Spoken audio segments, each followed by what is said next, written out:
सोच रहा हूं कि 2026 में ये जो चुनाव आ रहे हैं इसमें बीजेपी को सबसे ज्यादा उम्मीदें बंगाल और असम से होंगी, क्योंकि तमिलनाडु में पता है बीजेपी वहां स्टालिन मजबूत है, केरल में भी वहां कांग्रेस और एलडीएफ के बीच मुकाबला है, यूडीएफ एलडीएफ, और पुदुचेरी में शायद थोड़ा बहुत चांस उनको लगता होगा अपने लिए। बंगाल और असम, अगर बीजेपी इनमें से शीतल जी दोनों जीतती है तो क्या सीन बनेगा 26 में, एक जीतती है तो क्या सीन बनेगा, और अगर एक भी नहीं जीतती है तो क्या सीन बनेगा? देखिए, अगर वो बंगाल जीत जाती है तो निश्चित तौर पर वो उसके लिए एक बहुत बड़ी उपलब्धि होगा, और जो हिंदुत्व की पॉलिटिक्स है उसके लिए बहुत बड़ी उपलब्धि होगी। और इस चुनाव में देखिए, उनका पिछला जो विधानसभा में डिफरेंस था वो करीब 10% का था, लेकिन लोकसभा में वो डिफरेंस घटा था और 7% यानी 2% का उसमें अंतर आ गया था। तो अब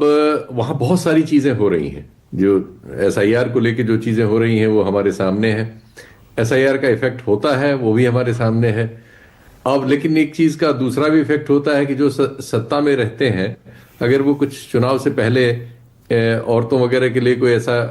फैसला लेके आ जाते हैं कैश वगैरह बांटने का, तो उसका भी असर हम देख रहे हैं चुनाव में जगह जगह हो रहा है।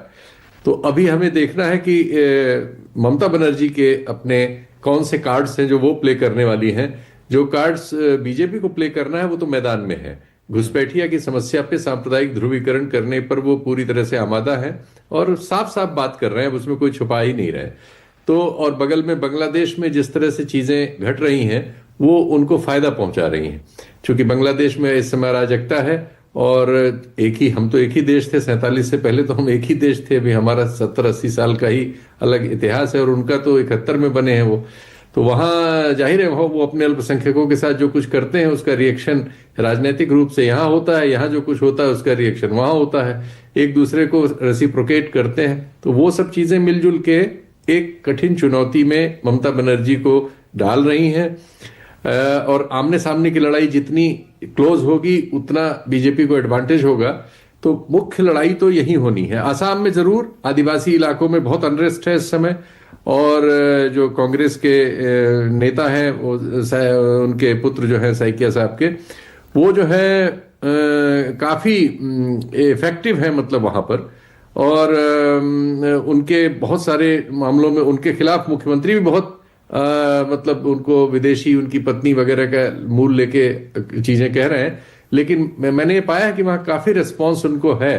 लेकिन फिर भी मुझे लगता है कि चुनाव अभी जीत लेंगे इस बार तक, लेकिन बंगाल असली चुनौती है, और बंगाल के चुनाव में देखना होगा कि क्या नतीजे किस तरफ आते हैं, क्योंकि बहुत सामर्थ्य जो है लगा रहा है हमारा मतलब प्रेजेंट डिस्पेंसेशन गृह मंत्रालय के नेतृत्व में। खुद अभी देखिए गृह मंत्री वहां थे ही, और जो कुछ हुआ अभी रविंद्र ने बताया वहां, हालांकि प्रेस कॉन्फ्रेंस वगैरह को जिस तरह से उन्होंने हैंडल किया, लेकिन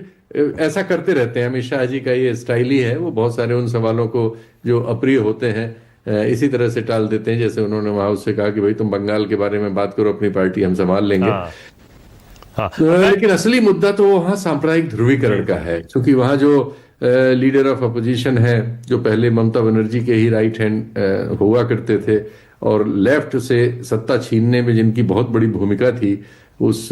पर्टिकुलर इलाके में जहां वो शिंगूर और नंदीग्राम के जो कांड हुए थे, नंदीग्राम से वो विधानसभा लड़ते हैं, तो उस इलाके में उनके पिता का वो पुराने मतलब वहां के राजनीतिक परिवार हैं, और उनका हर तरह का असर है, बाहुबली माने जाते थे। अब वो एकदम सांप्रदायिक भाषा बोल रहे हैं खुलेआम, क्योंकि कोई हमारी संस्थाएं जैसे चुनाव आयोग है, हाई कोर्ट्स हैं, ये सब एक तरफा व्यवहार करते हुए मिल रहे हैं। जिन मामलों में वो तृणमूल कांग्रेस के खिलाफ सुओ मोटो एक्शन ले लेते हैं, वो इन लोगों के चाहे जिस स्तर के बयान हो, चाहे जिस स्तर की हिंसा हो, कुछ भी उस पर करते हुए नजर नहीं आते।